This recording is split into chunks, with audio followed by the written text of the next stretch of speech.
உறவுகள் அனைவருக்கும் வணக்கம். சமத்துவ பாட்டன் பாரதியா இல்ல சந்தர்ப்பவாத ஈவேராவா அப்படிங்கிற இந்த கருத்தரங்க முதல்ல விதைத்து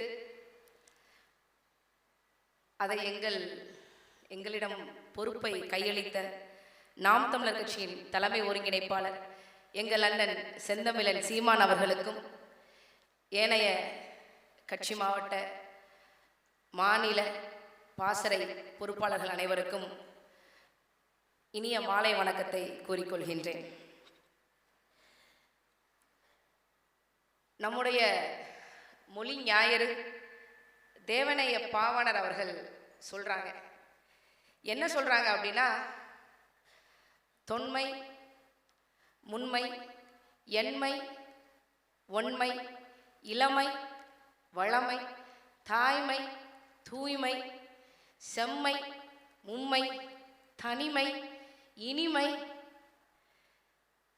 இயன்மை, வியன்மை, திருமை, பெருமை, இந்த 16 சிறப்பியல்புகளையும் கொண்ட ஒரே மொழி நம்முடைய தாய்மொழி, உயர்தனி செம்மொழி தமிழ் மொழி தான். அந்த மொழியை நாம கொஞ்சம் அறிஞ்சிருக்கோம். அந்த மொழியை நாம நாள்தோறும் பயன்படுத்துகின்றோம். அப்படிங்கிறதுக்கே நான் ஒவ்வொரு நாளும் நினைச்சு பார்ப்பேன், இந்த மொழியை தாய்மொழியாக கொண்டிருப்பதற்கு, நாம தமிழினத்தில் பிறந்திருப்பதற்கு, நாம எத்தனையோ பிறவிகள்ல நாம தவம் செஞ்சிருக்கணும். அதனால தான் நாம இந்த மொழியில இந்த இனத்துல பிறந்திருக்கோம் அப்படின்னு. அப்படிப்பட்ட தமிழ் மொழியை யாமறிந்த மொழிகளிலே தமிழ் மொழி போல் இனிதாவது எங்கும் காணோம் அப்படின்னு சொன்ன மகாகவி பாரதி ஒரு பக்கம், அந்த தமிழ் மொழிய காட்டு மிராண்டி மொழி அப்படின்னு சொன்ன ஈவே ராமசாமி ஒரு பக்கம். இப்ப நமக்கு என்ன அப்படின்னா, காட்டு மிராண்டிகளை நீங்க ஏமாத்தும் போது உங்களை பெரியார்னு சொல்லியிருப்பாங்க, உங்களுக்கு அடுத்து வந்தவங்களை பேரறிஞர்னு கூட சொல்லியிருப்பாங்க, அதற்கும் அடுத்து வந்தவர்களை முத்தமிழ் அறிஞர்னு கூட சொல்லியிருப்பாங்க. ஆனா காட்டு மிராண்டிகளுக்கு என்னைக்காவது ஒரு நாள் உண்மை தெரியும்.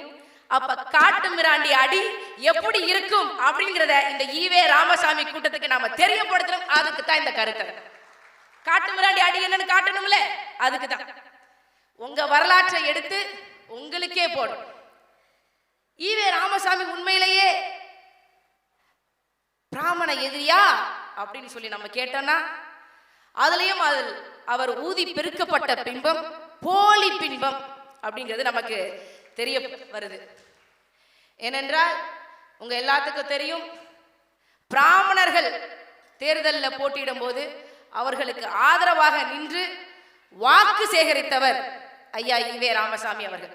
மிக குறிப்பாக சண்டே அப்சர்வர் பாலசுப்ரமணியம் அவர்கள் 1957 தேர்தலில் போட்டியிடுறச்ச அவருக்கு எதிராக நம்ம எல்லாத்துக்கும் தெரியும், டிடிகே பிரஸ்டிஜ் குக்கர் கம்பெனியோடைய முதலாளி டிடி கிருஷ்ணமாச்சாரி போட்டியிடுறாரு. பிராமணியத்தை எதிர்க்கணும், அதுக்கு என்னங்க பண்ணும், மயிலாப்பூர் மாமிகை கிட்ட ஓட்டு கேட்டு நிக்கணும். That's all your honour. பிராமண எதிர்ப்பு முடிஞ்சிருச்சு, அவ்வளவுதான்.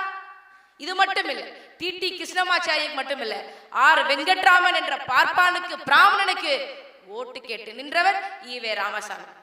அது மட்டும் இல்லை, 1957 அண்ணாதுரை அவர்கள் காஞ்சிபுரத்தில் போட்டியிடும் போது அவருக்கு எதிராக சீனிவாச ஐயர் போட்டியிடும் போது சீனிவாச ஐயருக்கு ஆதரவாக நின்று ஓட்டு சேகரித்தவர் பிராமண எதிர்ப்பாளர் ஈவே ராமசாமி என்று நம்மளை நம்ப சொல்கிறார்கள். எனக்கு ஒரு கேள்வி, என்னப்பா டிடி கிருஷ்ணமாச்சாரிக்கு ஆதரவு கொடுத்திருக்கிறாரு, ராஜகோபாலாச்சாரி அவருடைய அரசியல் குரு, பிராமணர்கள் எல்லாத்தையும் அவர் ஆதரிச்சு தானே இருக்கிறாரு, பாரதியை மட்டும் எதிர்க்கிறாரு அப்படின்னு ஒரு கேள்வி வரும்போதுதான் எனக்கு ஒரு உண்மை தெரிஞ்சது. காரணம் என்ன தெரியுமா, பாரதி கிட்ட சத்தியம் இருந்தது, பாரதி கிட்ட அறிவு இருந்தது, பாரதி கிட்ட திறமை இருந்தது. அதை விட முக்கியமான தெரியுமா, அந்த திறமைய எதற்காகவும் அவன் அடகு வைக்காமல் கடைசி வரைக்கும் அக்கினி குஞ்சு போல் எரிஞ்சா. அதனால இவர்களுக்கு பிடிக்கல. பாரதிக்கு பொழைக்க தெரியாதுங்க, எங்க ஊர் பக்கங்க நான் லாத்திகுளத்தில் பிறந்தேன், அங்கிருந்து 18 கிலோமீட்டர் எட்டயபுரம். பொழைக்க தெரியல, சத்தியம் பேசினா ஊருக்கு சொன்ன சத்தியத்தை தன்னுடைய வாழ்க்கையிலையும் தன்னுடைய வாக்கிலையும் கடைபிடித்தவன் மகாகவி பாரதி. அதனால் இந்த திருட்டு திராவிட கும்பலுக்கு நம்முடைய பாரதியை பிடிக்கவில்லை. சத்தியம் பேசுவது சாதாரண விஷயம் இல்லை. நீங்க சத்தியம் பேசுனீங்கன்னா சுற்றம் உங்களை சுருக்கும், நட்பு உங்களை விளக்கும், அவமானங்கள் ஆபரணமாக நீங்கள் போட வேண்டியது வரும். சத்தியம் ஏங்க அரிதிலும் அரிதானதாக இருக்குது? காரணம் இதான். இதையெல்லாம் தெரிந்து கொண்டவன் தான் சத்தியத்தை காக்க முடியும். அப்படி காலத்தை கணித்து சத்தியத்தை தன்னுடைய கவிதை வரிகளாக இயற்றி கொடுத்தவன் தான் மகாகவி பாரதி. அவன் என்ன செய்யல? அவன் சம்பாதிக்கல. இப்ப மட்டும் யோசிச்சு பாருங்க, பாரதிக்கு மட்டும் ஒரு அறக்கட்டளை இருந்து, மகாகவி அறக்கட்டளைன்னு ஒரு அறக்கட்டளை இருந்து, அதுல சாகும்போது ஐயா ஈவே ராமசாமி மாதிரி 125 கோடி ரூபாய் சொத்து சேர்த்து வச்சு, அதுக்கப்புறம் 50 வருஷம் கழிச்சு அது 1 லட்சம் கோடி ரூபாய்க்கு சொத்தாக இன்னைக்கு மகாகவி பாரதிக்கு அறக்கட்டளையின் சொத்துக்கள் இருந்தா நம்மை விட பாரதியை தூக்கி கொண்டாடி இருப்பார்கள் இந்த திருட்டு திராவிட கூட்டம். நான் சொல்வது உண்மை. காசு பெரியார் மட்டும் பாரதியை போல வாழ்ந்திருந்தால் பெரியாரும் ஈவே ராமசாமியும் மற்றொரு கியாபே விஸ்வநாதன் பிள்ளையாக, மற்றொரு மறைமலை அடிகளாக, மற்றொரு தீவிகாவாக மறைக்கப்பட்ட மற்றும் ஒரு தலைவராக அவர் இருந்திருப்பார். ஆனால் சரியான ஆள் யாரை ஆதரிக்கணும், யார் காலை பிடிக்கணும், யார் கையை பிடிக்கணும் என்று சரியாக திட்டம் போட்டு அறக்கட்டளையை ஆரம்பிச்சு பணத்தை சேகரிச்சு வச்சார். அது நம்ம பாட்டனுக்கு தெரியல. அதனால இப்போதைக்கு இதோட நான் முடித்துக்கொண்டு அடுத்தடுத்து தலைப்புகள்ல எனது அருமை தோழர்களை பேச வரும்படி அன்போடு கேட்டுக்கொள்கின்றேன். நன்றி, வணக்கம்.